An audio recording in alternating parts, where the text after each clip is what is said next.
terminado en esta misma facultad y una persona extraordinariamente activa en este campo. La verdad es que todas las cosas que hace Cipriano dan ganas de seguir investigando en la historia del arte, porque no solo colabora habitualmente con instituciones como el Museo del Prado, sino que también es responsable del blog de Historia del Arte Investigar, que cada vez está teniendo más repercusión y que yo creo que todos hemos consultado más de una vez y más de dos, y además es el patrón de una iniciativa que es la celebración del Día Mundial del Barroco, el 9 de diciembre, fecha de nacimiento de Gian Lorenzo Bernini.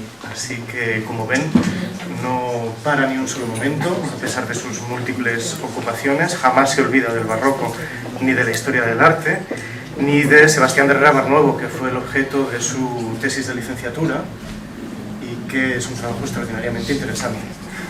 Con este motivo del barroco y en el entorno de las mujeres fuertes, como acabamos de ver con Margarita de Austria, nos va a iluminar ahora sobre otra figura que ha sido también postergada en cierta medida, sobre todo por los historiadores del arte, que no le han prestado la atención que merecía, que es la hija natural de Rodolfo II, Sor Ana Dorotea de Austria, que forma parte de ese grupo excepcionalmente selecto de habitantes de las Descalzas Reales en los siglos XVI y XVII. Cuando quieras, Cipriano, tienes la palabra. Lo primero, muchas gracias, Miguel, por esta fantástica presentación y sobre todo porque cerramos un círculo. Yo conocí a Miguel hace ya unos años presentándole en una conferencia del Museo del Prado, conferencia que todavía recuerdo con mucho cariño porque fue sobre la Mesina restituida a España de Luca Giordano. Luca Giordano es uno de mis pintores de cabecera, así que me alegra muchísimo me hayas presentado, que lo hayas hecho con este cariño. Quiero agradecer lo primero al seminario femenino singular, el grupo de investigación, ¿no?, que haya organizado este seminario y que me hayan invitado y que hayan aceptado esta ponencia. Quiero agradecer a Beatriz Blasco, con la que llevo muchísimos años de relación, por darme la oportunidad y además porque bueno, creo que está haciendo un trabajo fantástico rescatando a mujeres artistas y también rescatando el papel de la mujer en esta historia en la historia moderna, ¿no? Creo que estos seminarios son muy importantes porque dan visibilidad, dan difusión y yo me considero un vulgar historiador divulgador que tiene que dar visibilidad o que le gustaría dar visibilidad a estas cosas para que llegue a la gente. Contando todo esto, hoy venía a hablar sobre una figura que me fascina, Sor Ana Dorotea de Austria. Me fascina, o yo llegué a ella por Sebastián de Herrera Barnuevo, el personaje al que algún día de estos terminaré dedicándole mi tesis doctoral, espero que más pronto que tarde. Y Sor Ana Dorotea encargó a este artista, Sebastián de Herrera Barnuevo, una obra muy excepcional. Pero vamos a ir por partes. Primero vamos a hablar sobre el lugar donde va a residir fundamentalmente la mayor parte de su vida Sor Ana Dorotea de Austria, que va a ser el convento de las Descalzas Reales de Madrid. El año pasado, en el primer seminario internacional, la profesora Toajas, que está aquí, y Ana García Sanz, de Patrimonio Nacional, ya nos hablaron sobre este fantástico lugar que es las Descalzas Reales. Una interesantísima transformación de un palacio, el palacio del contador de Castilla, Alonso Gutiérrez, en convento por parte de doña Juana de Austria, la hija del emperador Carlos V y hermana de Felipe II. Este convento va a estar dedicado a Nuestra Señora de la Consolación y se va a regir con la regla de Santa Coleta Beulart, de clarisas reformadas, formada por una primera grupo de monjas que procedían del convento de Santa Clara de Gandía, por iniciativa de Francisco de Borja, que tenía una relación muy personal con Juana, como bien ha estudiado muchas veces la profesora Toajas. Con lo cual, bueno, es un convento que tiene una vinculación especial con la Casa de Austria, con la familia real, y que va a ser el lugar de acogida para muchas monjas que pertenezcan a esta familia, ¿no? Cuando una monja profesaba en este convento, normalmente dentro de su dote regalaba alguna obra para ornar este convento, y lo ha convertido en la actualidad en seguramente uno de los mejores espacios para conocer obras de arte en el lugar para el que fueron creadas, como esta que nos ha traído hoy, ¿no? Sorana Dorotea, que es el personaje en el que yo quiero hablar, aquí la tienen en el fantástico retrato que le hace Rubens cuando viene a Madrid en su segunda estancia. Este retrato es seguramente el que es autógrafo de Rubens, está en Apsley House, en Londres. Hay una copia, seguramente también autógrafa de Rubens, pero peor tratada por el tiempo, que se conserva en el propio monasterio de las Descalzas Reales. Sorana Dorotea era hija ilegítima del emperador Rodolfo II de Austria, y es un personaje también muy fascinante. Educado en Madrid, en la corte de su tío Felipe, va a ser un poco como su alter ego, y es importantísimo para el conocimiento de la colección, de las grandes colecciones, ¿no? Y la creación de las cámaras de las maravillas en Europa. Su hija, bueno, ya saben ustedes que Rodolfo II no se casó nunca. Se supone que porque una profecía, ¿no?, le hablaba mal de sus sucesores. Nunca saben que Rodolfo II está muy envuelto en esta cosa de la ciencia, ¿no?, la pseudociencia y el estudio, ¿no?, de los astros. Rodolfo II tendrá una relación bastante larga con un personaje traído por aquí, que se llama Catalina Estrada. Era hija del pintor Ottavio Estrada, nieta a su vez de Jacopo Estrada. Al padre y al abuelo los tenemos aquí retratados por pintores venecianos, por Tiziano y por Tintoretto. Parecía muy interesante porque bueno, la vinculación con las artes de Rodolfo II, que todos los hijos ilegítimos, o gran parte de los hijos ilegítimos que tenga, sean con Catalina Estrada, ¿no?, que era hija y nieta de pintor. Sorana Dorotea es la quinta de los 6 hijos que tiene la pareja. Nació en Viena, se supone que en torno a 1611, aunque no hay nadie que me dé la fecha fija, y de niña ingresó en un convento en Viena. Y estando en el convento de Viena, su tía, Margarita de Austria, monja profesa en el convento de las Descalzas Reales, con el nombre de Sor Margarita de la Cruz, escribe al emperador Matías para que mande a la niña a vivir con ella al convento de las Descalzas Reales de Madrid. El viaje de Sorana Dorotea a Madrid es novelesco. No sé por qué no han escrito ya la novela. Antes hablábamos, ¿no?, de vidas novelescas, ¿no?, con Sofonisba. El viaje de Ana Dorotea también es novelesco.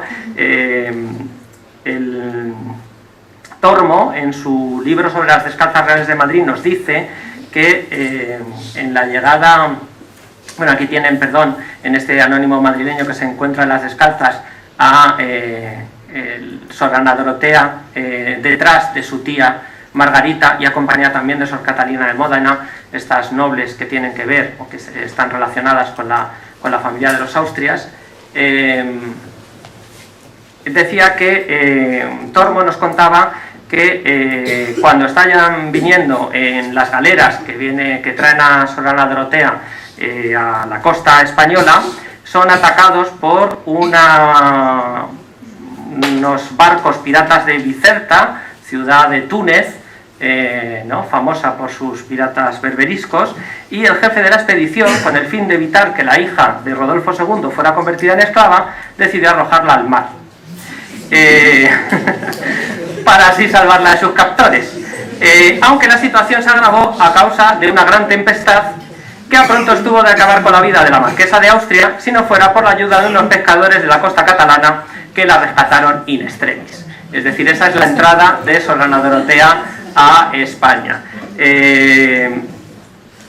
Con un episodio de este calibre, ¿no?, comienza esta andadura de Sorana Dorotea, que llegará a Madrid en diciembre de 1622. En un documento de la época, en las Noticias de Madrid, que publicó Ángel González Palencia en los años 40, se recoge que a 30 de diciembre de 1622 entró en esta corte doña Dorotea de Austria para monja de las Descalzas Reales, entró en coche.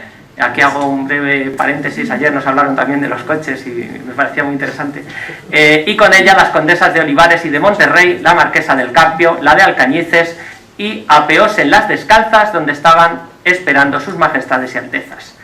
Este cortejo, además, iba acompañado por el embajador de Viena en Madrid, Kempen Uller, que no sé cómo se dirá en alemán, espero que no haberlo dicho muy mal, y toda la granado de la nobleza cortesana de ese momento, porque Sorana Dorotea venía a formar parte de ese núcleo que nos ha contado un poquito ahora Madalena, de ese núcleo de oposición, de corte en paralelo que había en Madrid, que son las Descalzas Reales, que lo presidió durante muchos años la emperatriz María, y que cuando muera la emperatriz María sustituirá su hija, Sor Margarita de la Cruz, como mujer importante. Tanto Felipe III como posteriormente, y sobre todo Felipe IV, acudirá asiduamente a las Descalzas a preguntar, a conversar, a tener entrevistas con estas monjas, primero con Sor Margarita y luego heredará el cargo Sorana Dorotea. Sorana Dorotea tenía licencia de los provinciales de la orden para recibir en el convento casi a cualquier hora a cualquier persona que le pidiera audiencia. Que es una cosa que se saltaba la regla totalmente, pero a los provinciales de la orden les interesaba tener muy controlado esto, porque es poder. Y Sorana Dorotea recibía semanalmente al rey, y si no le recibía semanalmente, diariamente se intercambiaba cartas con él, con Felipe IV, ¿no? O casi diariamente. Es muy interesante porque los biógrafos, tanto de Sorana, sobre todo los biógrafos de Sorana Dorotea, como tienen que ejemplificar su vida, lo que van a decir es que era una monja muy devota y muy prudente, y que un poco menos que no hacía ruido, y que se dedicaba a esa función que se espera de una monja, ¿no? Que es rezar, orar, ser piadosa, cuando en realidad lo que fue es un personaje con una dimensión política bastante interesante, ¿no? Es una cosa curiosa. Bueno, pues decía que sabemos que Sorana llegó a Madrid en el 22, profesó como monja más o menos con 17 años de edad en 1628, y en su profesión, en la ceremonia de profesión como monja, de toma de votos, está también el embajador Kempen Uller y el nuncio papal Giovanni Battista Pamphili, que será el futuro Inocencio X, ¿no? Con lo cual está acompañada de gente importante. En sus primeros años en el convento estará bajo la tutela de su tía, que se encargará de su educación y de su formación, de tal manera que la joven novicia pasará a asistir como ayudante a su tía, sobre todo porque su tía se queda sin vista, y va a ser Sorana Dorotea la que le escriba las cartas, se las lea, ¿no? Las conteste, con lo cual cuando muera Sor Margarita simplemente tiene que seguir con la tradición que ha aprendido con su tía Margarita. Va a escribir fundamentalmente a las personalidades del momento, a la corte de Viena, a casi todos los papas, a los cardenales que tenían cierto papel, para conseguir en algunos casos unas recomendaciones para gente que sirve, ¿no?, esta pequeña corte de las Descalzas, o para conseguir objetivos políticos religiosos, como va a ser el dogma de la Inmaculada Concepción, que es la gran apuesta de este grupo de las Descalzas Reales, ¿no?, y de la monarquía y de la rama española de la casa de Austria. El convento de las Descalzas Reales va a ser el centro inmaculista por antonomasia. Con lo cual, ya digo que queda muy alejada la realidad de Sorana Dorotea con lo que nos muestran los biógrafos, especialmente Francisco Díaz, que fue el confesor de la comunidad y al que le encargaron redactar el discurso fúnebre, en la que nos pinta una monja totalmente, pues eso, callada, devota, ¿no? Una imagen que nada tiene que ver con la realidad.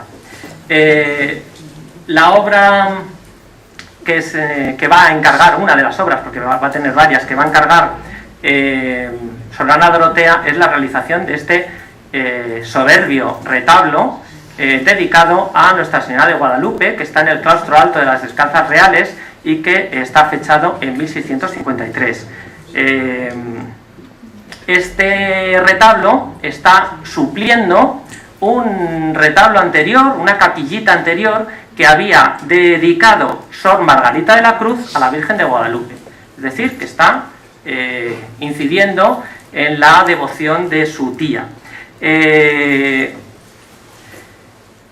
encargo destaca fundamentalmente el hecho de que el retablo, toda la pintura del retablo está pintado sobre espejos, ¿no? Es pintura sobre espejos, realizado por Sebastián de Rabarnuevo, que se encargará de dar la traza del retablo, de la realización de la pintura y de la realización también de las esculturas del retablo.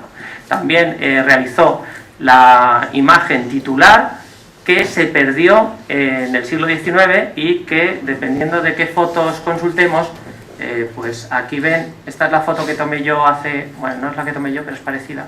No sé si se ve el cursor, no se ve.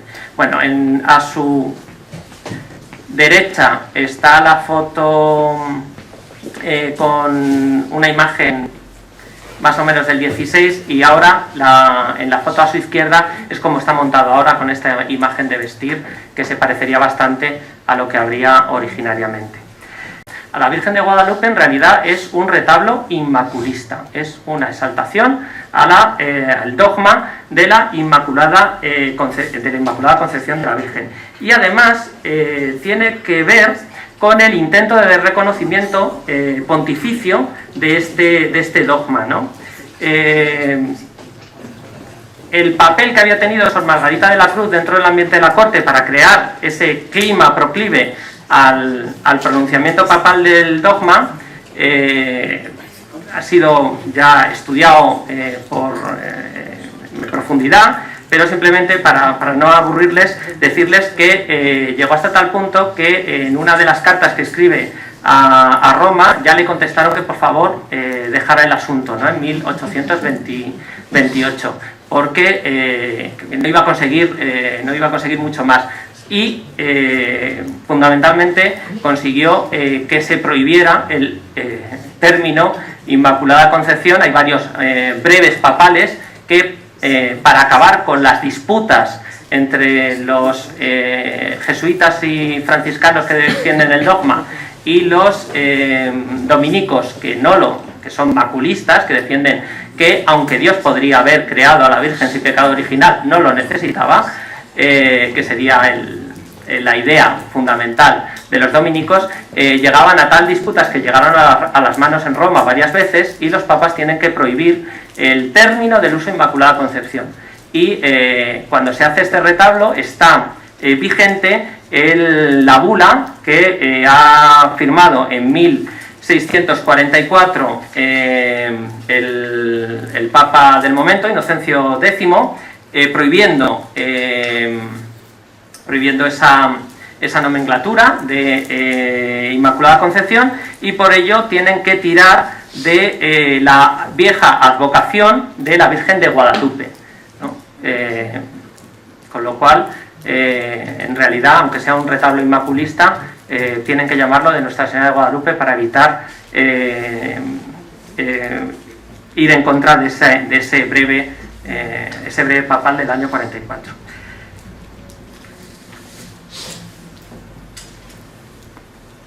Aquí tenemos la imagen actual, más o menos. No solo hace esto Sorana Dorotea con el dinero que recibe de la herencia de su padre, porque además tiene también esa salvedad. Ella es monja, profesa, pero puede disfrutar de la herencia paterna. Tiene también autorización del rey, de Felipe IV, y además también va a ostentar toda su vida el título de Marquesa de Austria, es decir, es Sor Dorotea de la Concepción. Por cierto, el nombre que se pone hace otra vez referencia al dogma. Se pone Sor Dorotea de la Concepción porque quiere vincular su papel con la defensa del dogma de la Concepción. Con el dinero de la herencia podrá pagar la terminación de la decoración de las escaleras de las Descalzas Reales, esta obra impresionante de cuadratura, ¿no? Que está vinculada a pintores, ¿no? Seguramente parece ser que ya es Dionisio Mantuano, ¿no? el último al que se le vincula, aunque también trabajarían antes Pereda, ¿no? y durante muchos años se creía que era de Mitelli y Colonna. Aquí tienen que, como paga ella la finalización de las obras, en la tercera foto, la que está a su derecha, vemos que se pinta a Santa Dorotea, la santa titular de Sorana, y además ella, de manera ostentosa, coloca esta cartela en el testero sur de las escaleras diciendo: restauró esta escalera Sorana Dorotea, marquesa de Austria, es decir, soy monja aquí pero mantengo mi título, hija del emperador Rodolfo II, y lo hace en 1684. Bien, aquí está el ejemplar, la portada de las exequias que se hicieron a la muerte de Sorana Dorotea, y que que el discurso lo escribe fray Francisco Díaz, que era confesor del convento, y en el que digo que se da una imagen completamente ficticia pero adecuada de lo que sería la idea o la imagen de la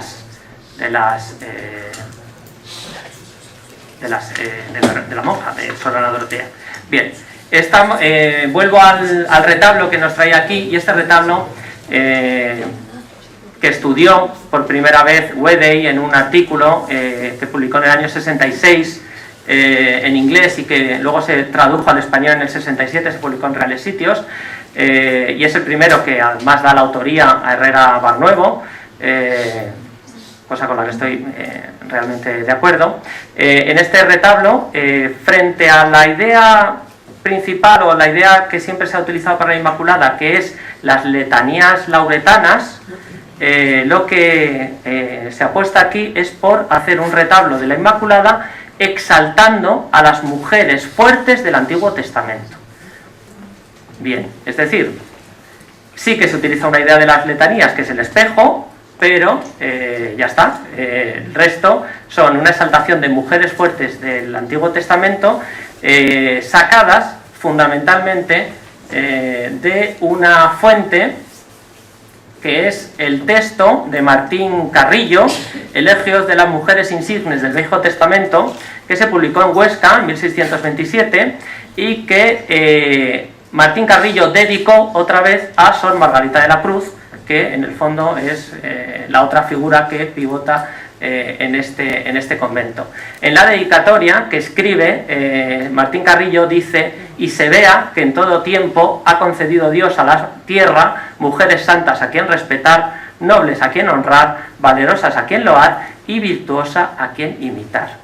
La idea que subyace en todo este programa iconográfico es que las mujeres fuertes son un ejemplo para imitar, y además en una idea que creo que es muy interesante, ¿no? Son prefiguraciones de la Virgen María, evidentemente, simbolizan aspectos de la pureza y de la virginidad, pero son trasladables al ejemplo que se tiene que dar también a las monjas, ¿no? Es decir, sería como una especie de enseñanza en imágenes para las propias monjas del convento.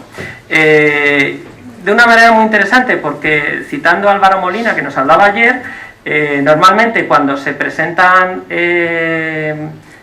figuras de mujeres a imitar, se las imita con valores que están asociados a lo masculino, en este caso la fortaleza. Es decir, una mujer imitable tiene que ser fuerte cuando lo femenino es que sea débil, ¿no? Es una cosa así, un poco una contradicción bastante interesante. Creo que esto va en la línea de la revalorización de la figura de la mujer, que tiene que ver con el Concilio de Trento, y que tiene que ver con que el catolicismo defiende el papel de María como intermediaria, y para ser intermediaria pues tiene que ser, para tener ese papel tan fundamental, tiene que ser una figura totalmente fuerte, y entonces se buscan las prefiguraciones en el Antiguo Testamento para darle correspondencia a este hecho. La elección del artista de Herrera Barnuevo pues puede venir por varias cuestiones. La primera y fundamental, porque Herrera Barnuevo es un artista que está vinculado a la corte, con lo cual y Sor Ana Dorotea tiene relación con la corte, pero no es el artista principal. El artista principal en este momento es Diego Velázquez, y esto no lo iba a hacer Diego Velázquez, evidentemente, que tiene otras ocupaciones. Puede venir también porque el padre de Herrera Barnuevo, Antonio, había trabajado también para el convento de las Descalzas Reales. Les muestro aquí una Inmaculada que había tallado en la década de los 20 y que está en el coro alto de la iglesia. Pero además es que en 1649 Herrera Barnuevo, hijo, Sebastián, había trabajado en la entrada de la nueva reina Mariana de Austria, con mucho éxito de crítica por su monte Parnaso, puesto en el Paseo del Prado, con sus musas, y además en 1650 ha terminado Herrera Barnuevo la decoración de la cúpula de la capilla de Nuestra Señora del Buen Consejo en el Colegio Imperial de los Jesuitas de Madrid. Esa capilla estaba pintada 4 mujeres fuertes del Antiguo Testamento. Conservamos los diseños que hizo Herrera Barnuevo en forma de dibujo en la Biblioteca Nacional.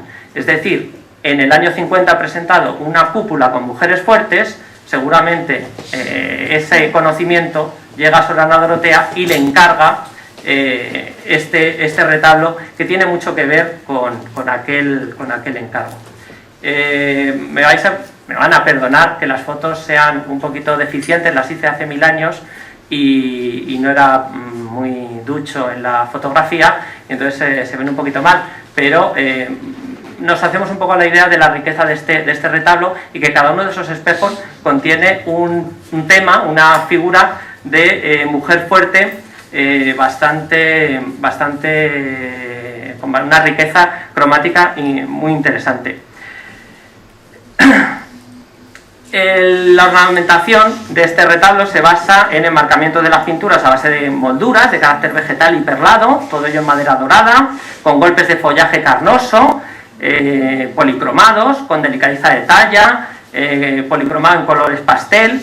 En las gradas del altar va a utilizar cabezas de querubín con fina policromía. Todo esto, ya digo, con la típica hoja de col que representa también Herrera Barnuevo y que deriva de Alonso Cano. Y además, en la parte superior esculpe estas dos águilas en madera dorada, que sirven para sostener una cartela en latín, cuyo texto tienen ahí a su derecha, y la traducción que hizo Wedey de ese texto en latín debajo, ¿no? El altar que usted ve, erigido por hermosas ceremonias, honor de la mente, dedicación del alma, trabajo del amor, describe el triunfo de las heroínas sagradas, ejecutando alabanza a María. Dorotea, versada en el arte, hija de Rodolfo, que fue destacado en piedad y distinguido en guerra en servicio de Cristo, lo dedica. Bajo este nombre de María todos los hechos sobreviven, los cuales no habrían alcanzado gloria sino por la gracia de María, año de 1653, ¿no? Como no soy muy ducho en latín, espero que Wedey lo tradujera bien, no he comprobado si estaba bien. Muy rápido, aquí tienen algunas de las imágenes. Fundamentalmente estas mujeres en paralelo y que tienen estos nombres tan estupendos. En el plano inferior aparecen Abigail, Abisag, María y Rebeca. Todas son mujeres que tienen que ver con pues Abigail para el brazo de David, con lo cual es como la Virgen María, que detiene, o que es prudente y que da consejo a Cristo. Abisag, joven de belleza que cuidó el rey David anciano y se mantuvo virgen, como la Virgen María, que se casó y se mantuvo virgen. Rebeca, que es la esposa de Isaac, que consiguió de este ya ciego la bendición de su hijo Jacob, pues es la prefiguración de Cristo bendecido por los profetas que no le conocieron, ¿no? María, la hermana de Moisés, que lleva un extraño laúd, luego pues se toma como la prefiguración de la Virgen, también por su muerte, por la muerte de la hermana de David y la muerte de María. En el segundo nivel está Saba, Judith, Jael y Esther, las mujeres fuertes más propiamente dichas. Está Judith, que vemos en el recuadro que queda cartado, y vemos el diseño de Herrera Barnuevo para la bóveda del Buen Consejo, que sigue prácticamente o que copia en este espejo, es decir, que adaptó los diseños que había hecho para el Buen Consejo a la capilla de las Descalzas Reales, ¿no? Los dibujos de Herrera Barnuevo son verdaderamente alucinantes. Aquí tienen, ¿no? Bueno, la serie de espejos, el tema de la Sarepta y el profeta Elías, le da agua y pan, ¿no? En una alusión totalmente que tiene que ver con la Eucaristía. Bueno, aquí está mi favorito, Jael, clavándole el clavo en la frente a Sísara, o Sísara. Este sí que está hecho para los espejos de las Descalzas Reales, por el formato, tiene exactamente el mismo formato. Aquí tenemos a Esther y el diseño de la Nacional para la bóveda de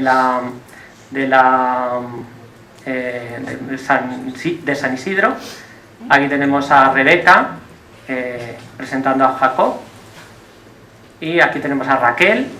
Bueno, allá abajo la del laúd es María, la hermana de Moisés, muy rápido, y estos son los diseños de la Nacional para esa bóveda, para esa cúpula de San Isidro, ¿no? La madre Sansón y Débora, la Abisag, que está en el Metropolitan Museum, y el niño al lado, que sirve para convertir la Judith del formato trapezoidal al formato cuadrado.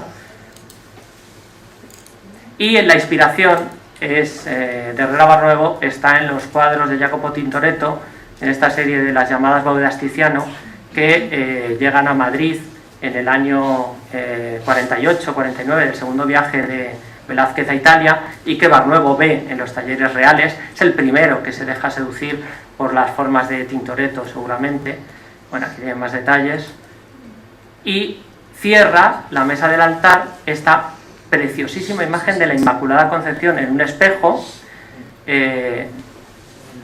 sobre la luna, vestida de sol y con su corona de 12 estrellas, que no se ve, pero créanme que está, pisando al demonio, y que tiene mucho que ver con esta Asunción de la Virgen que está en el Museo Lázaro Galdiano. Vemos cómo el concepto de la Inmaculada Concepción es un concepto descendiente, mientras que el concepto de la Asunción es ascendente, pero tiene ahí mucho que ver, y que es realmente la figura central la que da sentido a todo el programa iconográfico, ¿no? Es la Inmaculada Concepción, de la que no pueden hablar, y por eso la tiene que relegar a ese lugar, ¿no? En la mesa del altar en el centro. Verdaderamente es una joya este retablo. Muchas gracias.